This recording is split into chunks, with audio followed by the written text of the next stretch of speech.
Olá pessoal, bom dia a todos. Hoje, especial live do nosso Drops. Acreditei que foi melhor fazermos isso por conta da ata da última reunião do Copom. Acho mais relevante estarmos fazendo isso. Vamos fazer uma leitura aqui meio que online do que está acontecendo agora. Acabei de ler a ata. Ela foi bem diferente da ata anterior.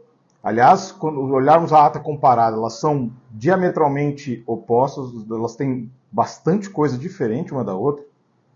Ou seja, no atual contexto, nós temos diferenças grandes em relação ao que está acontecendo.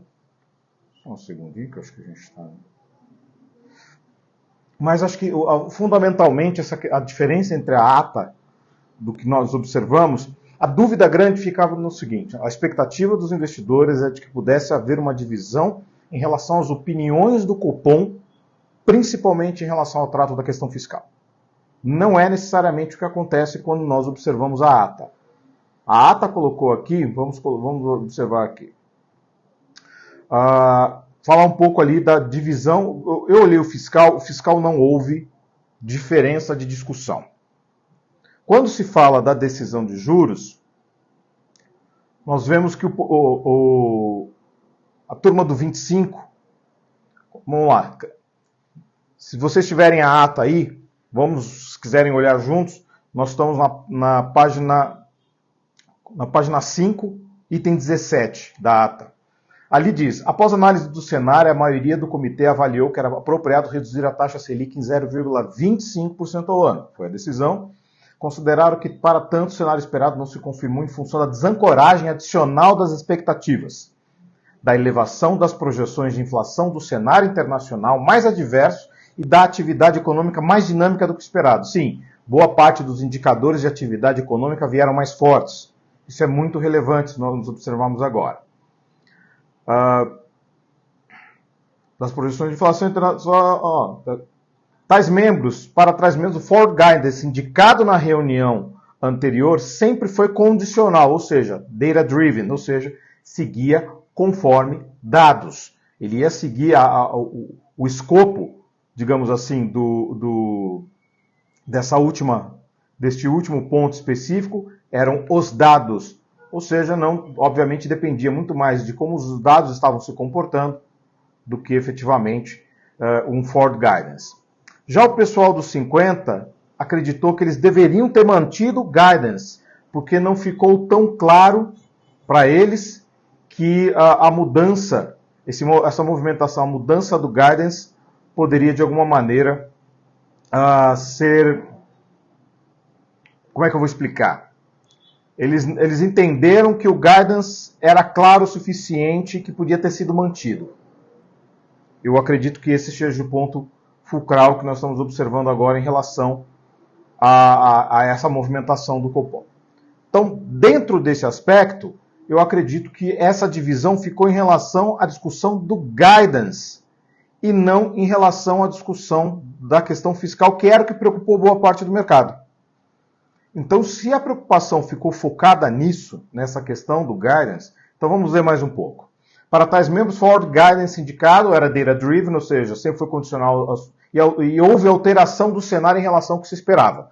Não discordo, realmente houve uma alteração de cenário. Tais membros ressaltaram que muito mais importante do que o custo reputacional de não seguir o guidance, ou seja, eles não estão preocupados com o guidance, mesmo que condicional, é o risco da perda de credibilidade sobre o compromisso em combate à inflação e à ancoragem das expectativas.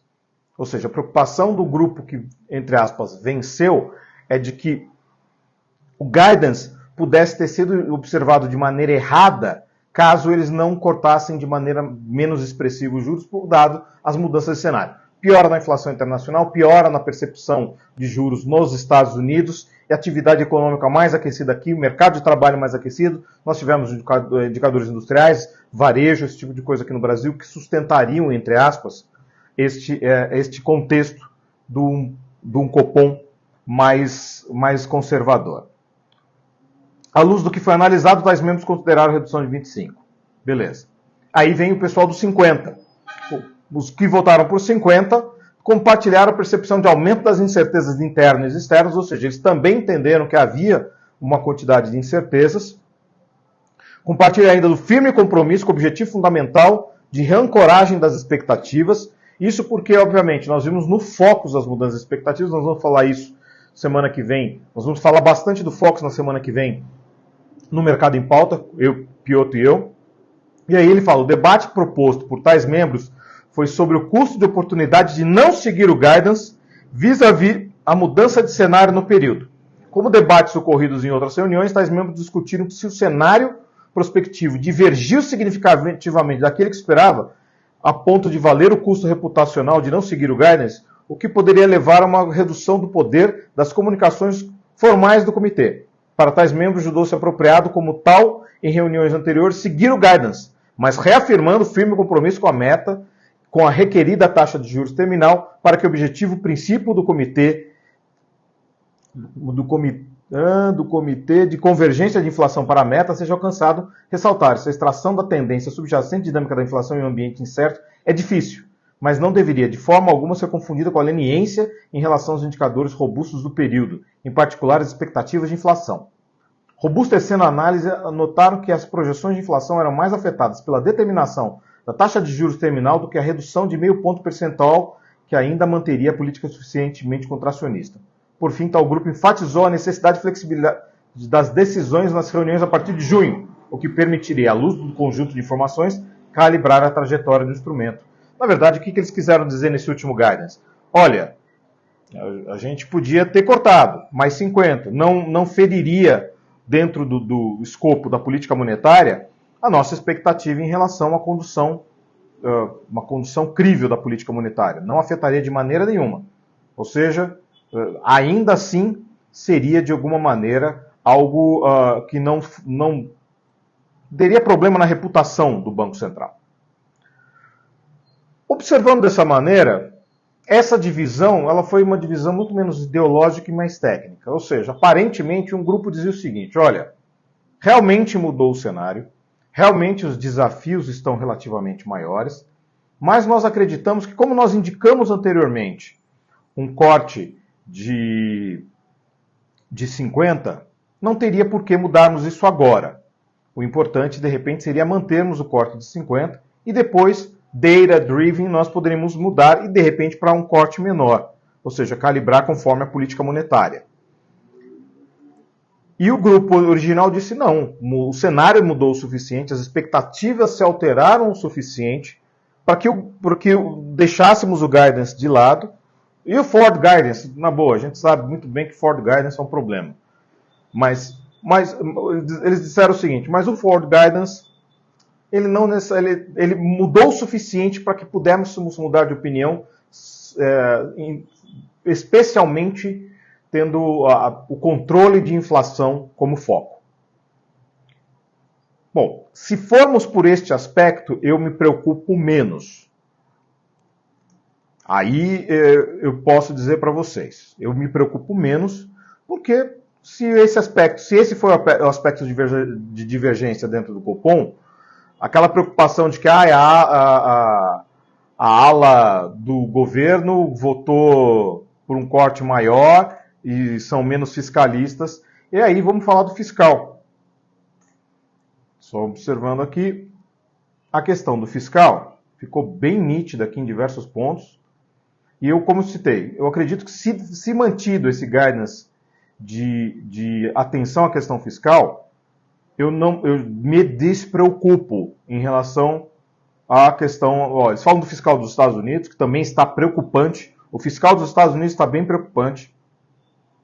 Mas ali, o comitê reforçou a visão de que o esmorecimento no esforço de reformas estruturais e disciplina fiscal, o aumento do crédito direcionado, as incertezas sobre a estabilização da dívida pública tem o potencial de elevar a taxa de juros neutra da economia, com impactos deletérios com a potência da política monetária e, consequentemente, sobre o custo da desinflação em termos de atividade. Ponto. Temos aí esse...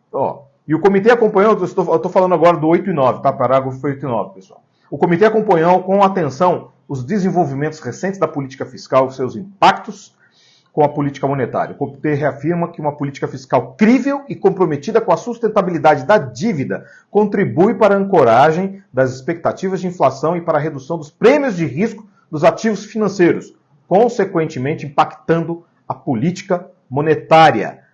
Aqui não, assim, se houve divergência aqui, não está explicitado.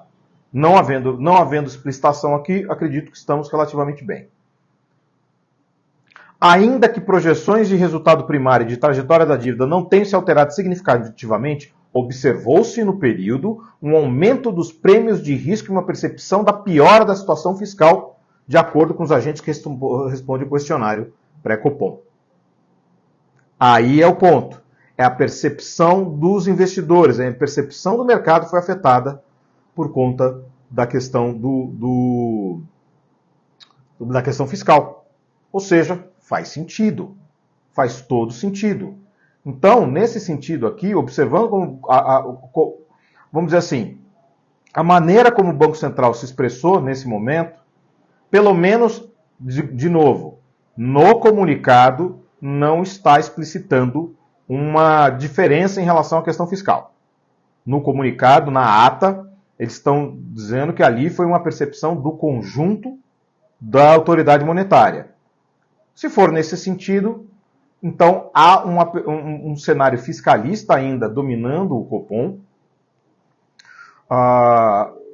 Me despreocupa em alguns aspectos, como citei para vocês, a minha preocupação ontem era de que houvesse uma divergência grande em relação a essa questão do fiscal, e aparentemente não é o que está acontecendo. Colocou-se ali, de alguma maneira, algumas condições em relação ao contexto fiscal, mas nada que fosse preocupante.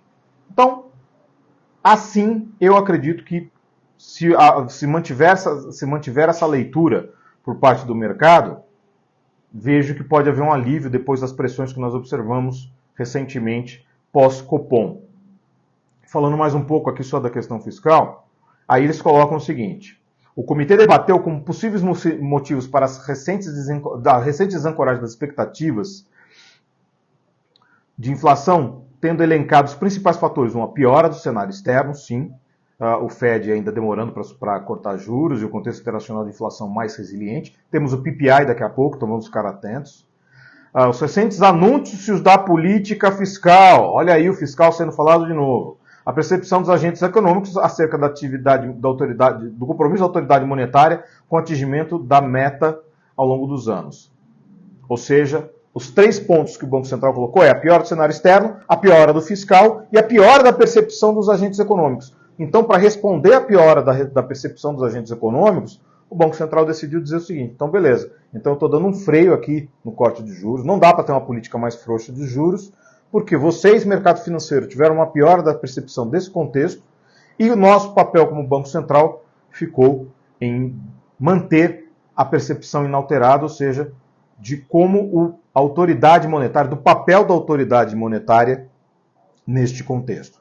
Então, não discordo, acredito que tenha sido um comunicado, pelo menos o que está explicitado aqui, não há explicitação de uma divergência em relação aos motivos de se segurar um pouco os juros. O que foi a diferença entre os dois, especificamente, está conectado à questão do Forward Guidance. Ou seja, então podemos colocar o seguinte: a diferença entre as duas percepções é basicamente essa. Um grupo acreditava, olha, nós já tínhamos avisado que iam cortar 50, então de repente seria interessante a gente cortar 50 e avisar agora, mudar o Forward Guidance. Enquanto o outro grupo já disse, não, nós temos elementos suficientes, inclusive pela mudança de percepção do mercado e das expectativas de que não dá para esperar. Vamos cortar menos agora. E já sinalizar uma política mais severa em relação aos juros. Então, acredito que, pessoal, o comunicado foi interessante, não me assustou, pessoalmente não me assustou, eu acredito que foi sim bom. Não sei, depois eu quero a percepção de vocês, façam comentários aí aqui no próprio Twitter mesmo, ou nas nossas redes sociais aqui da MoneyU, da minha rede social, que eu faço as lives diretamente da minha rede social. Então, eu vejo o seguinte, digam para mim se a percepção de vocês foi semelhante. A minha percepção não foi ruim, tá? Eu esperava algo pior, dado que a divisão ela foi muito nítida. Nós mostramos ontem o gráfico lá no Mercado Hipótese, se vocês quiserem assistam a reedição da live. Quando nós observamos ali, nós vemos claramente que a divisão foi de dois grupos diferenciados pela indicação. Um foi indicado por Bolsonaro, outro foi indicado por Lula. Lendo o comunicado, me volta aquela esperança de que o Banco Central, de que quando alguém entra no Banco Central, com exceção do mandato do Tombini, quando alguém entra no Banco Central, ele é mais envolvido pela tecnicidade do Banco Central do que ele consiga envolver o Banco Central nas suas percepções, às vezes errôneas, em relação à condução da política monetária. Então é isso, pessoal. Passem para mim aí, façam comentários, vamos discutir aqui no Twitter o que vocês entenderam. Não vi como ruim, cito novamente, não vi como ruim, achei até interessante, mas vamos olhar agora como os membros do Banco Central se comunicam. Lembrando que há uma diferenciação, os membros do Banco Central brasileiro não se comunicam com a mesma extensão dos membros do Banco Central americano. Aqui nós temos conversas muitas vezes diretas com o pessoal do Banco Central, às vezes se comunicam pela imprensa, mas eles se comunicam muito mais por canais oficiais. Membros do FED, que essa semana praticamente todos eles, aliás, todos eles vão falar essa semana do FOMC, e alguns membros do FED, alguns governadores do FED, em especial amanhã na Suíça vai falar o Powell. Então, nesse contexto da diferenciação em relação ao que aconteceu por conta dos problemas nos Estados Unidos, essa mudança de cenário externo, essa percepção de cenário externo, é importante a gente observar o que o Powell vai falar amanhã e vamos observar daqui a pouco também o que vai trazer uma diferenciação em relação a isso. Vamos observar o PPI, a inflação ao atacado nos Estados Unidos. Eu vou entrar ao vivo de novo para a gente conversar rapidamente sobre as percepções em relação à questão do PPI. Tá bom, pessoal? Eu agradeço a presença de todos. Estamos agora aqui com 140 pessoas ao vivo nos assistindo. E, de novo, peço para vocês passarem a percepção de vocês em relação ao que aconteceu. A minha percepção não foi muito, muito melhor do que eu esperava. Muito melhor do que eu esperava. A divisão foi bem explicada e eu acho que, assim, em resumo, a divisão foi um problema de forward guidance. A divisão não foi um problema de divergência em relação à questão fiscal. Beleza, pessoal? Agradeço a presença de todos. Daqui a pouco, pode fazer perguntas aí, a gente vai discutindo no Twitter e nas redes sociais. Um abraço a todos, até a próxima. Esse é um Drops especial.